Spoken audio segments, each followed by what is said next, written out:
Tout au long de l'histoire, l'un des noms les plus vénérés et reconnus dans le monde de la religion et de la spiritualité est celui de Saint Gabriel, un archange dont la figure se retrouve dans diverses traditions religieuses et culturelles. En tant que messager de Dieu, Saint Gabriel a non seulement joué un rôle central dans la religion chrétienne, mais est également une figure clé du judaïsme et de l'islam. Dans cette histoire, nous explorerons l'origine de Saint Gabriel, sa signification dans différentes traditions religieuses, ses interventions les plus importantes et l'impact qu'il a eu sur la spiritualité et la culture mondiale. Le nom Gabriel vient de l'hébreu Gavriel, qui signifie « Dieu est ma force ». Dans la tradition judéo-chrétienne, Saint Gabriel fait partie des archanges, êtres célestes de haut rang. Dans les Écritures bibliques, l'archange Gabriel apparaît comme le messager de Dieu, apportant des paroles divines aux humains pour les guider, les protéger et annoncer des événements importants. La première mention de Gabriel se trouve dans l'Ancien Testament, dans le livre de Daniel, Daniel 8, 16 et 9, 21, où il est présenté comme un messager céleste chargé d'interpréter les visions et d'avertir les prophètes de l'avenir. Cependant, le rôle de Gabriel dans la tradition chrétienne est encore plus important, car il est associé à deux des événements les plus importants de la vie de Jésus, l'Annonciation et l'annonce de la naissance de Jean-Baptiste. Le moment le plus connu où Gabriel apparaît dans la Bible est celui de l'Annonciation, un événement décrit dans l'Évangile de Luc, 1, 26-38. Dans cette scène célèbre, l'archange Gabriel apparaît à Marie, jeune vierge de Nazareth, et lui annonce qu'elle sera la mère de Jésus, le Fils de Dieu. Gabriel lui dit « Le Saint-Esprit viendra sur toi, et la puissance du Très-Haut te couvrira de son ombre.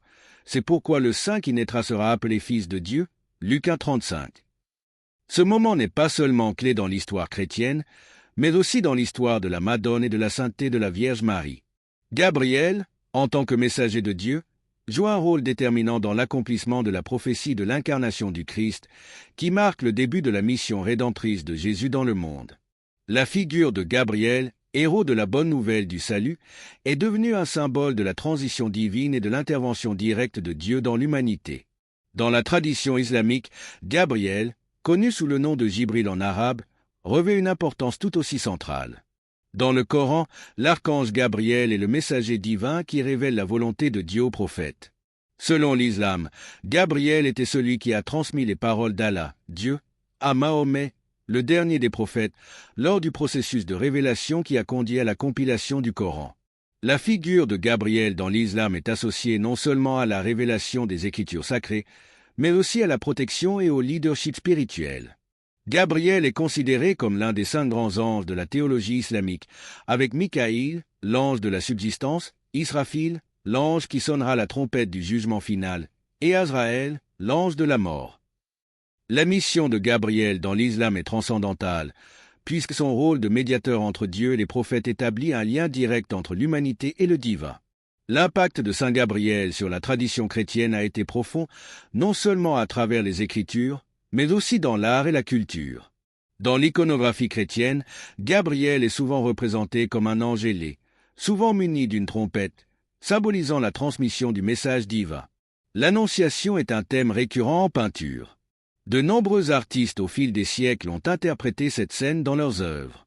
Des personnages tels que Léonard de Vinci, Fra Angelico et Jean Van Eyck ont représenté Gabriel et Marie dans leur représentation de cet événement capital. De plus, dans de nombreuses églises et cathédrales, Saint Gabriel est vénéré comme l'un des principaux archanges et sa figure apparaît sur les autels, les vitraux et les fresques. Son rôle de messager de Dieu en fait une figure d'une grande importance, non seulement dans le contexte du salut chrétien, mais aussi dans le cadre de l'intercession céleste. Dans le christianisme, Saint Gabriel est également vénéré comme protecteur et guide spirituel. Bien qu'on ne lui attribue pas autant de miracles spécifiques qu'à d'autres saints ou archanges, de nombreux fidèles se tournent vers lui pour obtenir une clarté spirituelle et une protection. Dans la tradition catholique, Saint Gabriel est l'un des 3 principaux archanges, avec Saint Michel et Saint Raphaël.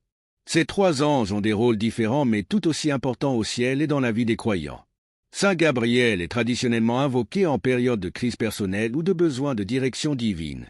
Son message sur l'incarnation du Christ est considéré comme un symbole d'espérance, rappelant aux chrétiens que Dieu est toujours présent pour les guider à travers les défis de la vie.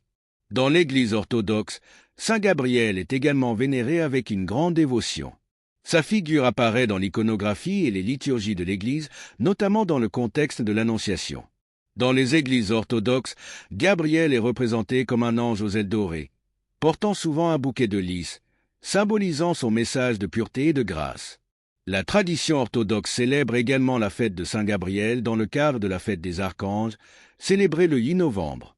Au fil des siècles, la figure de Saint Gabriel a perduré comme symbole de communication divine, intermédiaire entre le ciel et la terre. Son héritage transcende les frontières des religions abrahamiques et sa présence dans la littérature, l'art et la culture restent l'une des représentations les plus puissantes du contact divin avec l'humanité. Gabriel reste l'une des figures les plus aimées et vénérées par les croyants du monde entier. L'histoire de Saint Gabriel rappelle qu'à travers les moments les plus cruciaux de l'histoire religieuse, Dieu a utilisé Gabriel comme son fidèle messager, transmettant des messages d'espérance, d'amour et de rédemption. Grâce à Gabriel, l'humanité a reçu non seulement la nouvelle du salut, mais aussi la promesse de la présence constante du divin dans la vie quotidienne. Si vous souhaitez voir d'autres histoires intéressantes, vous pouvez me suivre sur ma chaîne YouTube Franck Fernandez History.